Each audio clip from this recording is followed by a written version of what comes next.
Hello everyone, I'm MVL and welcome to another episode of Video Game Pickups. As per usual, gameplay footage is included for every game on this list, but hardware first, and first of all I picked up this PC Engine Core Graphics, which has been modded by the awesome Scodico Retro, and be sure to check out Scodico Retro for more modded systems. This has been modded for RGB video output, and it's so awesome to be able to have a system to play PC Engine games with that awesome video quality. And you'll be seeing footage from this system in this video, with footage from the Rad2X from Retro Gaming Cables, which is for the Mega Drive Model 2, but with this PC Engine adapter, it does work with RGB modded systems, which is awesome, so I'm very happy about this. And I also picked up a controller for that as well, and I love that these controllers have the turbo function built in, which is fantastic. Now, something else that I picked up is this universal game adapter for the PC Engine and TurboGrafx 16. Now, this is an interesting piece of hardware to allow you to adapt your cartridges for the system you play it on. Now, this will allow you to put your PC Engine game in, which will go in here, and then put this into a TurboGrafx 16 to play your PC Engine games on your TurboGrafx 16, which is pretty awesome. However, the seller I got this from told me it was a universal game adapter and it worked on everything, which is not strictly true. This does not work on my core graphics because of region locking, which is unfortunate. So I will say that the footage you will see from TurboGrafx 16 games won't actually be on that system. And the reason for that is I'm in the PAL region, so I have a PAL TurboGrafx 16, which is not that awesome. It forces the games, which are 60 Hz, to run at 50 Hz, and the video output for this thing is not fantastic either. So this is not a great solution for the video quality. What I will be using for TurboGrafx 16 games is actually the Retro Freak, and sometimes I will do that when games I have don't work on the hardware that I have available. So you'll be seeing TurboGrafx 16 games through this. However, the PC Engine games, you will see on the core graphics at awesome quality from the actual hardware. So you've got that. But yes, forewarning, this first game is a TurboGrafx 16 game, so you'll be seeing that through the Retro Freak, and that is Ded Moon on the TurboGrafx 16. This is a shoot-'em-up game. Alpha 27, the one planet in the galaxy fit for human habitation. For many years, the superb space observation system here was used for a wide range of research. One day, horrifying news arrived. A giant comet was hurtling towards the solar system, and on its present course it was going to collide with the moon. The humans tried launching nuclear missiles against the giant comet, but the comet slammed into the face of the moon. And then, nothing. For some strange reason, the humans and the moon seemed completely unaffected. The humans heaved a sigh of relief, unaware that a new nightmare had already begun. The giant comet had changed shape. It wasn't a comet at all. It was an alien mothership. It's an alien invasion in Ded Moon on the TurboGrafx 16. And next up we have a PC Engine game, which means you'll be seeing the footage from that awesome, modded by Scodico Retro Core Graphics. And that game is Final Blaster on the PC Engine. This is a shoot-'em-up game, and is the third and final game in the Bosconian game series. In this game, you control the Blaster Mark II Phoenix Starfighter, and you are tasked with wiping out the Bosconian alien race before they can destroy planet Earth and all of mankind. As you pilot your blaster, you can upgrade your Vulcan gun to fire more powerful projectiles as you go, by collecting different colored power pods throughout the game. These give you access to new weapons like piercing lasers or zigzagging ring shots. The blaster can charge up energy and eventually morph into a raging firebird, capable of destroying everything in its path. There are 7 stages to this game, which take you across mechanical bases, asteroid fields, and organic-like structures, and each stage has a boss which you must defeat to proceed. That's Final Blaster on the PC Engine. And next up we have Formation Armed F on the PC Engine. This is a shoot-'em-up game, taking place in the future of the space pioneering era.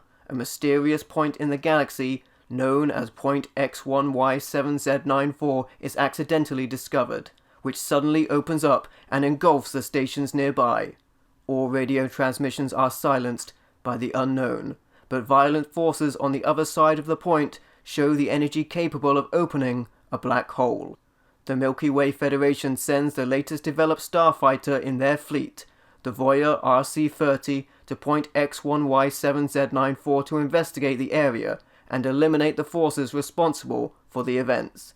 So take control of the spacecraft Voyager and take out enemies, collect power-ups, and defeat bosses to advance.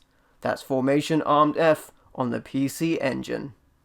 And next up we have Keith Courage in Alpha Zones on the TurboGrafx 16.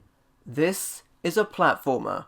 Struck by a giant meteor, the world has been invaded by strange creatures from another planet. Burrowing deep within the Earth's surface, the planet of bad, beastly alien dudes seek to take over the world. You are Keith Courage. Armed only with a sword, you must first defeat the outpost guards, then enter the underworld. Here you must activate the awesome Nova Suit, a secret force left to you by your fallen father. You are half man, half mechanical monster. Nearly invincible, you wreak havoc on the fearsome dudes. Recapture Earth and restore peace to the universe in Keith Courage in Alpha Zones on the TurboGrafx 16. And next up we have Maki Hadenshin Shada on the PC Engine. This is an action role-playing game. In this game you control a young warrior named Shin. The elder of his home village tells him a magical artifact known as the Statue of the Four Gods has been stolen. This artifact was sealing away the spirit of the evil Tamazusa.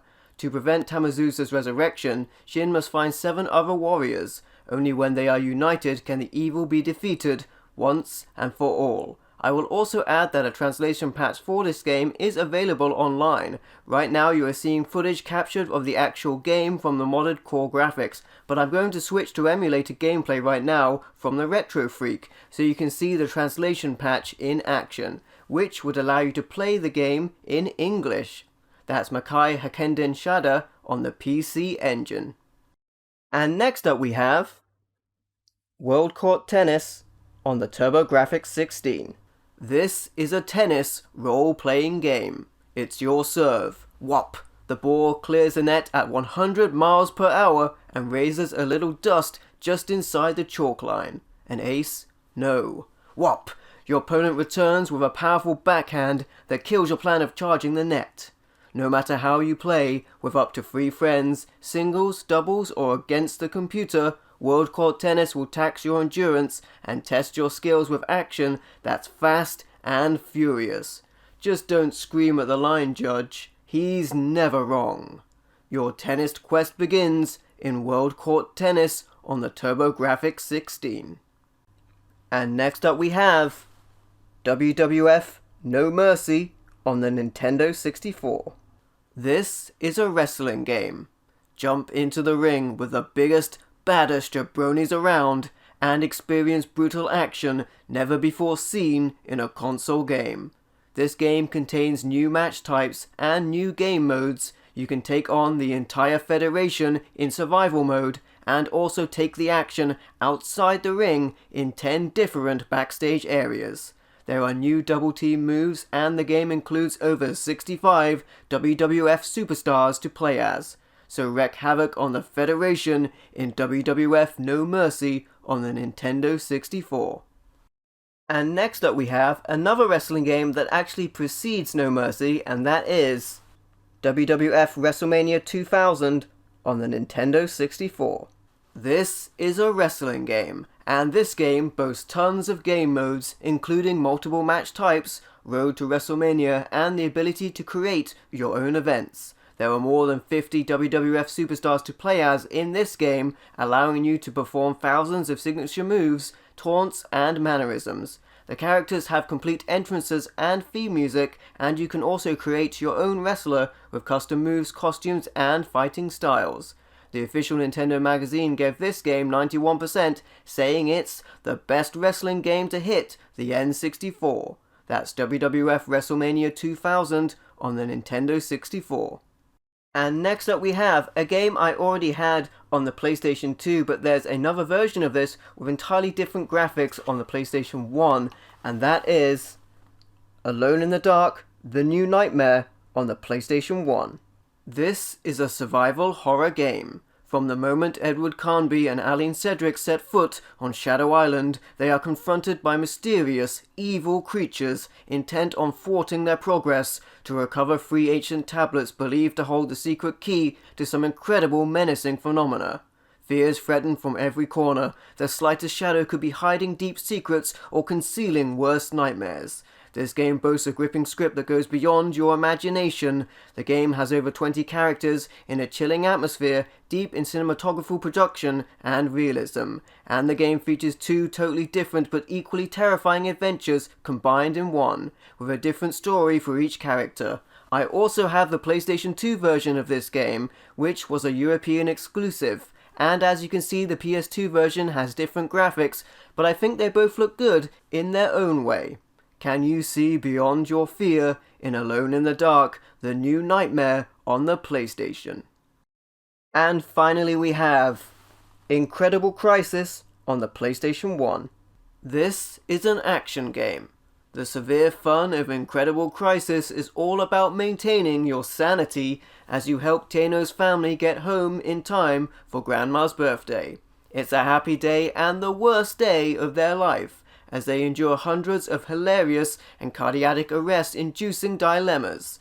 You'll laugh, cry, freak out, and perhaps soil your shorts, whilst your mental and physical reflexes are put to the test. The controls are simple, but thumb and forefinger injury is still a risk. Be warned, this game is severely fun and may cause obsessive-compulsive behavior, if not nervous disorders and or involuntary twitches. So enjoy severe fun in 24 mini-games. Antagonist.com for AOL says, this is one of the funniest things you'll ever put in your PlayStation. And GameFan says, this is the wackiest, most intriguing, fun PlayStation game of the year. That's Incredible Crisis on the PlayStation. And there you have it, those are all of my pickups for this episode of Video Game Pickups. If you like the video, be sure to leave a like or a comment to let me know what you think, and don't forget to subscribe for more awesome content. And if you'd like to, you can also support me through Patreon or YouTube channel membership. Thank you for watching, I've been MVL, and I will catch you next time.